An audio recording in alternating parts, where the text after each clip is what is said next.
നടിയെ ആക്രമിച്ച കേസിൽ അതിജീവിതയ്ക്കെതിരെ അപവാദ വീഡിയോ പുറത്തുവിട്ടതിൽ മാർട്ടിനെതിരെ കേസെടുത്തു. തൃശൂർ ക്രൈംബ്രാഞ്ചാണ് കേസ് അന്വേഷിക്കുന്നത്. അടച്ചിട്ട കോടതി മുറിയിലെ വാദങ്ങളടക്കം അന്വേഷണ ഉദ്യോഗസ്ഥൻ ചോർത്തിയെന്ന ദിലീപിന്റെ ഹർജിയടക്കം മുഴുവൻ കോടതിയലക്ഷ്യ ഹർജികളും ജനുവരി 12-ന് പരിഗണിക്കും. നടിയെ ആക്രമിച്ച കേസിലെ വിധിക്ക് പിന്നാലെയാണ് കേസിലെ രണ്ടാം പ്രതി മാർട്ടിന്റെ വീഡിയോ പുറത്തുവന്നത്. അതിജീവിതയും ചലച്ചിത്ര മേഖലയിലെ പ്രമുഖരും ചേർന്ന് ദിലീപിനെതിരെ ഗൂഢാലോചന നടത്തിയെന്നായിരുന്നു ആരോപണം.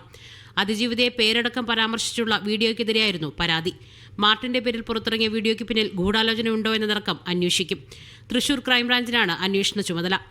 മാർട്ടിനെ ജയിലിലെത്തി ചോദ്യം ചെയ്യുകയും ആവശ്യമെങ്കിൽ അറസ്റ്റ് രേഖപ്പെടുത്തുമെന്നും Thrissur city police commissioner Nakul Deshmukh വ്യക്തമാക്കി. അതിൻ്റെ ഇൻവെസ്റ്റിഗേഷന് ഒരു സ്പെഷ്യൽ സംഘത്തെ നമ്മൾ നിയമിച്ചിട്ട് ഒരു ഇംപാർഷ്യലും പ്രോപ്പർ ഇൻവെസ്റ്റിഗേഷൻ നടക്കാൻ പോവാണ്. ഇതിൻ്റെ അകത്ത് ഈ വീഡിയോ പ്രൊഡ്യൂസ് ചെയ്ത ആൾക്കാർക്ക്, വീഡിയോ ഷൂട്ട് ചെയ്ത ആൾക്കാർക്ക്, അതിൻ്റെ കൂടെ തന്നെ അതിൻ്റെ സർക്കുലേഷനും ഡിസ്ട്രിബ്യൂഷൻ ചെയ്ത ആൾക്കാർക്ക് ആർക്കാണ്, അതെല്ലാം നോക്കിയിട്ട് അത് ബന്ധപ്പെട്ട് നമുക്ക് കൃത്യമായിട്ട് ലീഗൽ നടപടികൾ എടുക്കാൻ പോവാണ്. നടിയെ ആക്രമിച്ച കേസിലെ വിധിക്ക് പിന്നാലെ ഫയൽ ചെയ്ത കോടതിയലക്ഷ്യ ഹർജികൾ ജനുവരി 12-നാണ് കോടതി പരിഗണിക്കുക. അടച്ചിട്ട കോടതി മുറിയിലെ വാദങ്ങളടക്കം ചോർത്തിയെന്നതടക്കം അന്വേഷണ ഉദ്യോഗസ്ഥനെതിരെ വിവിധ ആരോപണങ്ങളാണ് ഹർജിയിൽ ഉന്നയിച്ചിരിക്കുന്നത്. ബാലചന്ദ്രകുമാർ പോലീസിന് മൊഴി നൽകുന്നതിന് മുൻപ് ചാനലിന് ഇന്റർവ്യൂ നൽകിയതിനെക്കുറിച്ചും ഹർജിയിൽ പരാമർശമുണ്ട്.